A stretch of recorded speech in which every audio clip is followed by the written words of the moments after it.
जय झूलेलाल दोस्तो। अॼु असां ठाहींदासीं ॻाढ़ो शरबत, जंहिंमां असां मिल्क रोज़ ठाहींदा आहियूं या ॻाढ़ो शरबत होलीअ ते, शिवरात्रीअ ते। इहो शरबत असां सिंधी कम्युनिटी में जाम ठाहींदा आहियूं, न्याणियुनि खे बि मोकिलींदा आहियूं। त अॼु मां तव्हांखे ॿुधाईंदसि इहो कीअं ठाहिजे। जय झूलेलाल दोस्तो, मां मुस्कान आहूजा और तव्हांजो स्वागत आहे मुंहिंजे चैनल हुनर मुस्कान का सिंधी ते।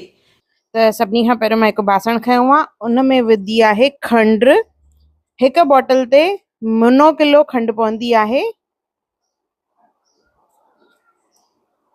त मां 3 बॉटल ठाहे रही आहियां, त 3 बॉटल्स जे हिसाब सां मां हिन में खंड विधी आहे। और हुन में विझंदासीं असां लॻभॻि 3 खां 4 लीटर पाणी।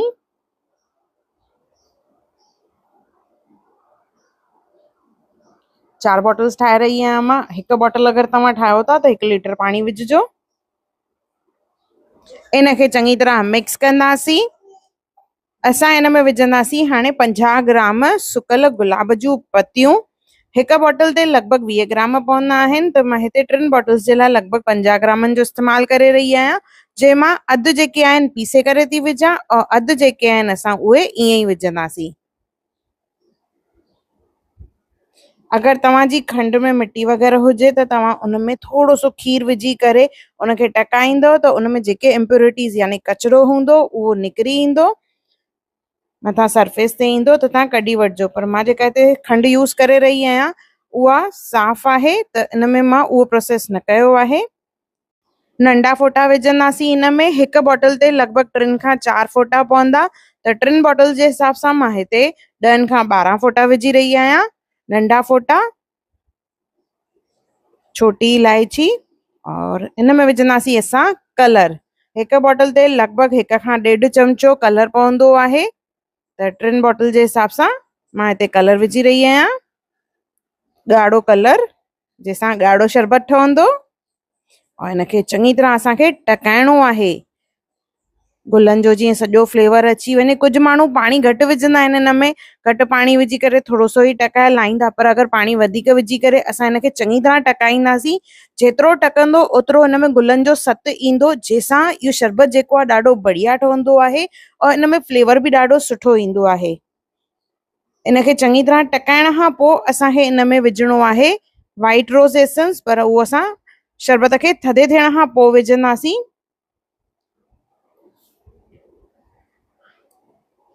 20 खां 25 मिंट टकाए करे ॾिसो ही शरबत लॻभॻि तयार थी वियो आहे। इन में असां एसेंस विझंदासीं।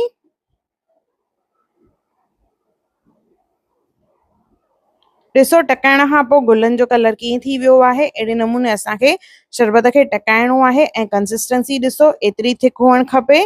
त लॻभॻि 20 खां 25 मिंट असां हिनखे टकाईंदासीं, पहिरियों तेज़ बाहि ते, पोइ सिम बाहि ते। थधे थियण खां पोइ शरबत खे छाणींदासीं। और इन खां पहिरियों मां सब्जा पुसाए रखिया। जी शरबत ठहंदो त थोरा सा सब्जा विझंदासीं उन में।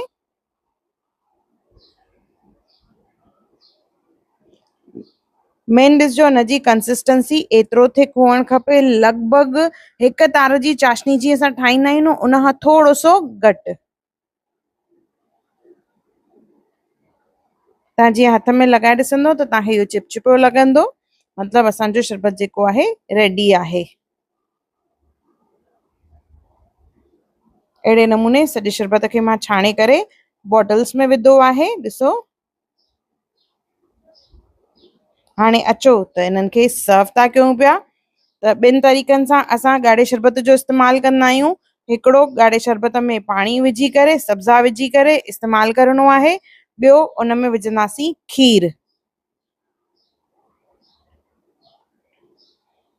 हिक में मां पाणी विझी रही आहियां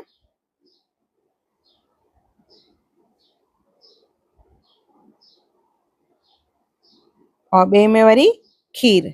इहो थी वेंदो असांजो मिल्क रोज़। गर्मियुनि में सभिनी घरनि में लॻभॻि इहो मिल्क रोज़ ठहंदो ई आहे।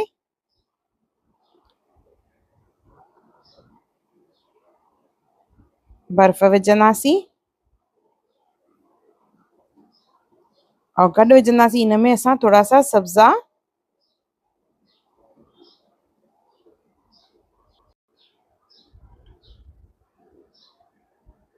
इहो असांजो मिल्क रोज़ बि तयार थी वियो ऐं ॻाढ़ो शरबत बि तयार थी वियो आहे। होलीअ ते, शिवरात्रीअ ते न्याणियुनि खे ॾियण जे लाइ इहो सिंधी घरनि में ठहंदो आहे। इहे मां हाणे विधा हिन में सब्ज़ा। त ईंदड़ गर्मियुनि में इहो शरबत ज़रूरु ठाहियो, ॻाढ़ो शरबत जंहिंमां मिल्क रोज़ या ॻाढ़ो शरबत ठाहे सघिबो। और मूंखे कमेंट सेक्शन में ज़रूरु ॿुधाइजो त तव्हांखे मुंहिंजी रेसिपी कीअं लॻी और अहिड़ी कहिड़ी रेसिपीज़ तव्हां मुंहिंजे चैनल ते ॾिसणु चाहियो था उहो बि मूंखे कमेंट करे ज़रूरु ॿुधाइजो, त मां कोशिशि कंदसि हिकु हिकु करे सभु अपलोड कयां। अगरि तव्हांखे मुंहिंजे चैनल ते रेसिपी या वीडियो पसंदि आयो हुजे त उनखे ज़रूरु लाइक कजो, शेयर कजो और सब्सक्राइब कजो और मुंहिंजी नई ईंदड़ वीडियोस खे ॾिसण जे लाइ बेल आइकॉन ज़रूरु क्लिक कजो। मूंखे इंस्टाग्राम और फेसबुक ते बि ज़रूरु फॉलो कजो और मुंहिंजे सफ़र में मुंहिंजो साथ ॾियण लाइ धन्यवाद। जय झूलेलाल।